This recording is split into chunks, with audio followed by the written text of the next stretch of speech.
പുതിയ വീഡിയോയിലേക്ക് എൻ്റെ കൂട്ടുകാർക്ക് സ്വാഗതം. ഇന്ന് ഉണക്കമീൻ കറി വയ്ക്കുന്നത് കാണാം. ഞാൻ ഇവിടെ 250 ഗ്രാം ഉണങ്ങിയ ഏട്ട കഷ്ണങ്ങളാക്കി എടുത്തിട്ടുണ്ട്. ഒരു മൺചട്ടി ഗ്യാസിൽ വെച്ച് കുറച്ച് വെളിച്ചെണ്ണ ഒഴിച്ച് കൊടുത്ത് ചൂടായി വരുമ്പോൾ ഇഞ്ചി ചുവന്നുള്ളി ചതച്ചതും 4 പച്ചമുളക് കീറിയതും 2 തണ്ട് വേപ്പിലയും ഇട്ട് വഴന്നു വരുമ്പോൾ 1 സ്പൂൺ മല്ലിപ്പൊടി, 1.5 സ്പൂൺ മുളകും പൊടി, 1/4 സ്പൂൺ ഉലുവപ്പൊടി, 1/4 സ്പൂൺ മഞ്ഞൾപ്പൊടിയും ഇട്ട് കൊടുത്ത് മസാലയിൽ പച്ചമണം മാറിയാൽ ആവശ്യത്തിന് പുളിവെള്ളം ഒഴിച്ചു കൊടുക്കാം.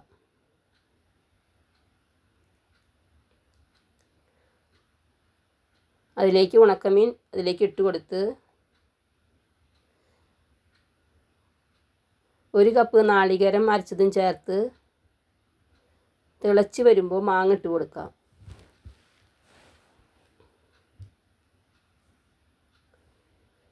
കറിയിൽ ഉപ്പ് നോക്കിയപ്പോൾ ഉപ്പിൻ്റെ കുറവുള്ളത് കൊണ്ട് ലേശം ഉപ്പ് ഇട്ട് കൊടുക്കാം. കറി വറ്റിച്ച് എടുത്തിട്ടുണ്ട്. ഇനി കറി താളിക്കാം. ചീനച്ചട്ടിയിൽ എണ്ണ ഒഴിച്ച് കൊടുത്ത് കടുക് ചുവന്നുള്ളി ഇട്ട് മൂപ്പിച്ച് കറിയിൽ ഒഴിച്ച് കൊടുക്കാം. ഈ ഉണക്കമീൻ കറി ഉണ്ടെങ്കിൽ വേറൊരു കറിയുടെ ആവശ്യമില്ല. ഇത് കൂട്ടിയിട്ട് തന്നെ നമുക്ക് അത്യാവശ്യം ചോറുണ്ണാം. വീഡിയോ ഇഷ്ടപ്പെട്ടെങ്കിൽ ലൈക്ക് ചെയ്യണേ, സബ്സ്ക്രൈബ് ചെയ്യണേ, ഷെയർ ചെയ്യണേ. Thank you.